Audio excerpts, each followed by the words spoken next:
الحمد لله رب العالمين وبه نستعين على أمور الدنيا والدين وصلى الله على سيدنا محمد وعلى آله وصحبه وسلم. أما بعد، وقد قال الله سبحانه وتعالى: يا أيها الذين آمنوا اتقوا الله حق تقاته ولا تموتن إلا وأنتم مسلمون. الحمد لله إلهي سبحانه وتعالى أيام هذا نسكله الله نعبورتي أدونك نكيني نإرزاقه ندلوه ننوليسيو أيام هذا نسكله الله رازقه الله حافظك الله مالك ملكي جيسا عن كجرنو أيام هذا نسكله. ما أنت هالكاس وحى يسوق لي إن كهضلو أولاً وحى الله الله يا أمد الصوماليين ميل ألا أنا ماشي جوكت وحى إذن لي هاي إلهي درتي سأيدين جعلها هاي سود هذا ما أنت وحى جعلها إنا عرمير عن كهضلو وآد عنيق عن قد بصدي وايا بلشدنا بدنا إلى بصدين وايا وان لسعنا ما أنت كنت إلهي سبحانه وتعالى أيام مجعل ما أنت أولاً وحى الله يا عيدنك حيوك دلك الصوماليين يسدح لعيدنك له waxaan idin leeyahay alaysu minkum rajulun rashiid ma idin ku jira miyaa mid aqli leh. waxaan arkaa maanta ninkan la yiraahdo Shantaay xalay wax yar baan ka hadlay balse saasay tahayna shaqo ayaan lahaa shaqadii ayaan ku mashquulay waan ka baxay beejka. awalan Shantaay waxaan ku leeyahay soo dhawaaw ilaahay dartiis ayaan ku jeclahay nin xun ma tihid marna nin xun ayaa tahay waayo diinta ilaahay subxaanahu wa tacaala soo dejiyey ma ahan in loo qaato gabdho qaawan naasahooda inaad soo bandhigtid ma ahan inaad dabadooda soo bandhigtid ma ahan inaad ciidanka ka been sheegatidna ma ahan waayo maxkamad ma tihid adiga taliyo ciidan ma tihid. waxaa inoo sheegtay in sarkaal ku soo wacay ku yidhi 30 qof ayaan haynaa ciyaal weera ah sideen yeelnaa shiikhow oo adigana uu jawaabtay 30 qof in taayarka la dulmarsiyo oo ilaahay subxaanahu wa tacaala raali miyuu ka yahay in 30 qof taayar la marsiyo ilaahay subxaanahu wa tacaala raali buu ka yahay ilaahay subxaanahu wa tacaala okay ilaahay subxaanahu wa tacaala raali ma ka yahay dad masaajid galay in 30 kaba la soo qabto baas la marsiyo ilaahay subxaanahu wa tacaala raali ma ka yahay waa su'aasha aan ku weydiinayo. marka waxaan leeyahay ummadda Soomaaliyeed meel allaana meeshay joogaan gaar ahaan ciidamada oo idil ninkan Shantaay la yiraahdo aniga waan ka shakiyay ilaahay subxaanahu wa tacaala ayaa runtii ugu jecel waan ka shakiyay waa laba kaliya inuu ahaado mid ka mid ah inuu yahay qoladan takfiirka la yiraahdo oo diin laawayaasha ah oo xoolaha markay qalaan annaga qalanay annaga cunayno ummadoo kala dhanba diin malahan kuwa dhaho inuu yahay koow waa mid tan labaad inuu yahay ururka argagixisada al-shabaab labadan ayaa uga shakiyay waayo baytullaahi nin galay oo salaad ha u galo amba kale nin wax soo haleeyay 30 daba carrees ha naqato annaga waxaan ognahay inaan al-shabaab dagaal annagoo kula jirno inaan soo qabanayno qorigiisa haasto maxkamadda aan keenayno ayaan ognahay. Shantaayna maanta wuxuu inoo jideynayaa 30 qof baytullah gashay in la soo qabto la wada didilo taayarka la mariyo baas la mariyo jannada lagu galaayo. Shantaay waxaan weydiinayaa diinta caqiidada 30 qof aan wax wada haleynin qof baa wax haleyn kara maanta adiga waxa diyaar u tahay sidii shabaabkii oo kale dhalinyarada Soomaaliyeed ilaahay dartiis ayaa idin jeclaa inta xumaanta ku jirta obalan waxa idin dhihi lahaa soo naqda waayo dib waxa idin ku filan al-shabaab maanta dawladdiina waa idin jeceshahay dhalinyarada Soomaaliyeed gaar ahaan qolada maanta Soomaalida dhibaateynayso oo yacni naqdeen qoladan mindiyada iyo waxyaabahaas ku dhibaateynayaan ummadda Soomaaliyeed waxa idin leeyahay dawladdiina waa idin jeceshahay waayo ninka maanta shiiqa sheegtay wuxuu ogolaaday 30 qof in taayar la mariyo amba la wada toogto balse aniga waxaanan ogoleen 30 qof oo dhalinyaro Soomaaliyeed ah oo kuwaan dhalnay ah kuwa nala dhasheen ah oo ehelkeena ah in la wada toogto ilaahay raali kama ahan waayo gacan baa dambi gali karta hal qof ayaa dambiga gali kara halkaas qof ayaa jaasintiisa iska leh inta kale waxay mudan karaan in la ciqaabo in la xiro iyo in la soo daayo dambi la'aan ay ku soo baxaan awalan taas waa ku qaldantay Shantaay waxaan ku dhihi lahaa mar labaad ilaahay uga tawbi xumaha aad baraha bulshada la wareegaysid ma ahan diinta ma farayso in hablaha naasahooda la soo qaada lala wareego hablaha dabadooda la soo qaada lala wareego waayo waxaan la soconnaa maanta culummo badan oo adiga kaa culumaysan kaa caalimsan kaa aqoon badan adiga laakiin waxaa noo sheegtay inaad maanta ninka ugu cilmi badnaa adduunka joogay inaad tahay balse ilaahay subxaanahu wa tacaala wuxuu leeyahay nabiyullaahi muusa calayhi salaam ayaa wuxuu yidhi aniga ayaa ugu cilmi badan maanta adduunka balse ilaahay subxaanahu wa tacaala jalla jalaaluhu ayaa u soo jawaabay waxaa la yidhi nabi muuse calayhi salaam muusow la soco addoonkayga qadar gaari ma kartid shantaay waxaan ku leeyahay sheekh mustafa xaaji ismaaciil haaruun ma gaari karta adiga waa su'aal aniga aan ku weydiinayo sheekh xuseen cali jabuuti ma gaari karta adiga waa su'aal aniga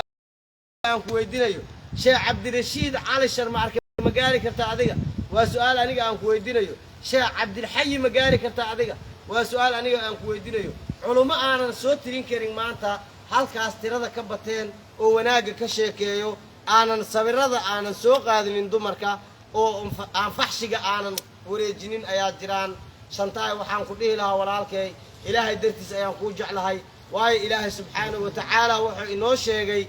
in ay jiraan naarta kuwa lagu xirayo oo culummo ah oo naarta ugu horeeya lagu xirayo lagu xabisaya ayaa jiraan marka adiga waxaa iila muuqataa culummadii maanta naarta kuwii lagu xabisayay inaad tahay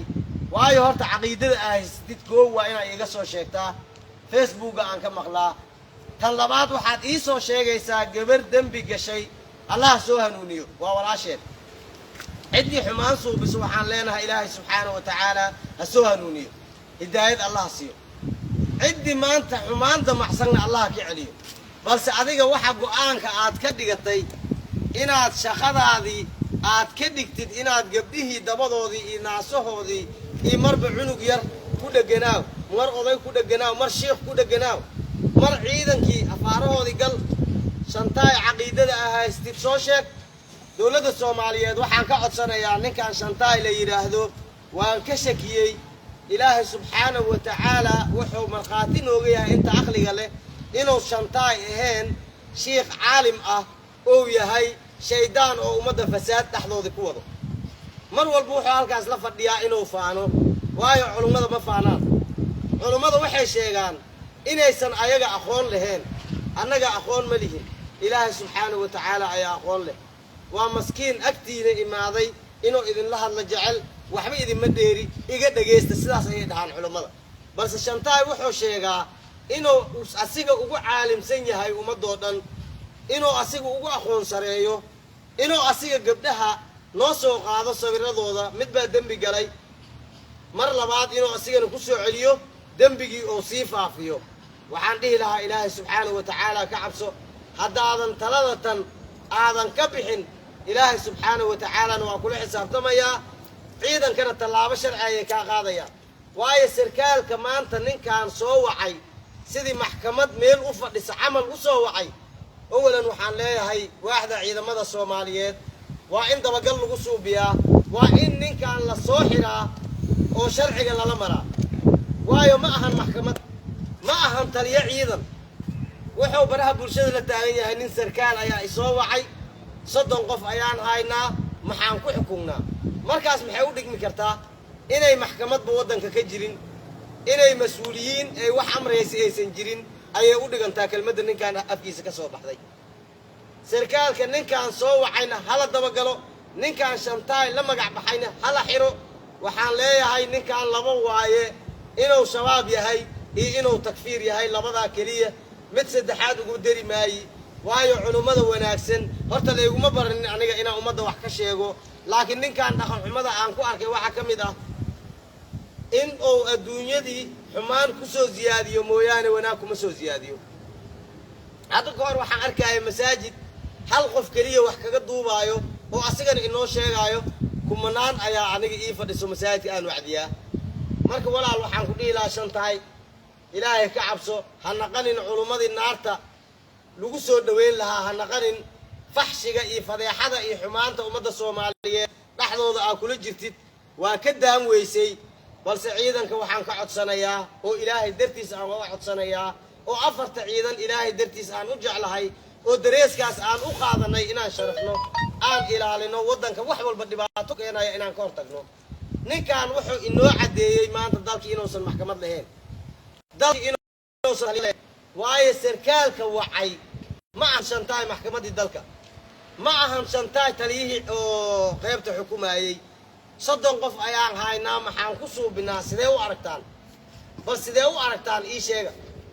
war ilaahay ka baqashanta haddoo nin rag yahay amba nin shiikh yahay shabaab buu wax ka sheegi lahaa shabaab buu luku leeyahay wuxuu luku leeyahay takfiir ayuu luku leeyahay wuxuu luku leeyahay wax walba xun oo xumaanta faafiyo ayuu luku leeyahay shantaay haddaadan ilaahay ka baqin ilaahay subxaanahu wa tacaala waxaan ugu dhaaranay dhiigga Soomaaliyeed inaan badbaadino laakiin adiga waxaad ogolaatay 30 qof oo dhalinyaro ah in dhiigooda mar la galo la baneesto manihin al-shabaab la soco ciidanka al-shabaab ma ahan ma dhibaateeyaan shacabka way badbaadiyaan shacabka dhalinyarada walaalahay ah marna ciyaalkeena ah marna ehelkeena ah oo maanta caadeystay ayagana burcadnimada inay walaalahooda dilaan sida annaga aan idin jeclaanay oo barahaas idinkaga soo hadlayo hadalkayga haddoo idin soo gaaro waxa idinka codsanaya inaad ka waantoodaan dhibaatada waayo annaga maanta waxaan diyaar u nahay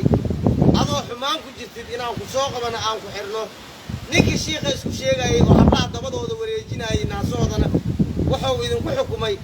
in 30 qof masaajid ku carartay in la wada toogto laakiin ma ogoli ummadda Soomaaliyeed in la dhameeyo taasi waxa daliil ay u tahay al-shabaabka ayaa masaajidka wax kala soo baxo al-shabaabka ayaa dadka banaamaha 30 qof inuu isku xiro ku toogto laakiin dawladnimada waxay leedahay sharaf iyo karaamo iyo cizo ilaahay subxaanahu wa tacaala siiyay taasna waxay sharaf u tahay maanta dhalinyarada aan halkaas u soo marinayo oo dhibaatada ka suubinayo ciyaal weerada ah annaga waa idin jecelnahay ma jeclin 30 qof inaan dhibaatayno ma jeclin 30 qof masaajid ku carartay inaan wada toogano ma jeclin 30 qof inaan gaariga taayirkiisa aan marsiino shiiqa wuxuu ku hadlay shiiq ma ahana waa shaydaan hadduu shiiq yahay ma dhihi lahayn 30 qof uusan ku ogeyn asiga inay dembi wada galeen ma dhihi lahayn hala wada toogto taayirka hala mariyo ma dhihi lahayn marka waxaa idin leeyahay dhalinyarada ku biiray ciyaal weerada ciidankiina waa idin jecel yahay waddankiina waa idin jecel yahay Soomaalidoo dhan waa idin jeceshahay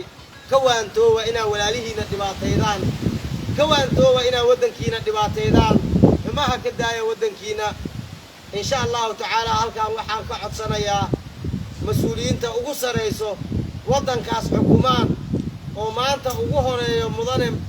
xasan sheekh maxamuud ku xigo ra'iisul wasaare xamza ninkan shantaay ah wuxuu ku soo wado dalkan wax yar ma ahan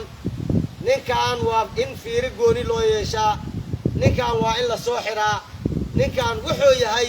inaan ogaano ayaa xaqiiqa horta ninkii maanta maxkamadda asiga sheegtay la wacaayay oo asiga sheegtay taliyihii la wacaayay la tashanayay oo asiga xukunkii sheegtay haddana inuu xukumay 30 qof in mar la dilo ninkan waa shabaab amba waa takfiir ninkan hala soo qabto insha Allah tacaala tallaabana ha laga qaado wabillahi tawfiiq wassalaamu calaykum ورحمة الله وبركاته. Soomaaliya ha noolaato.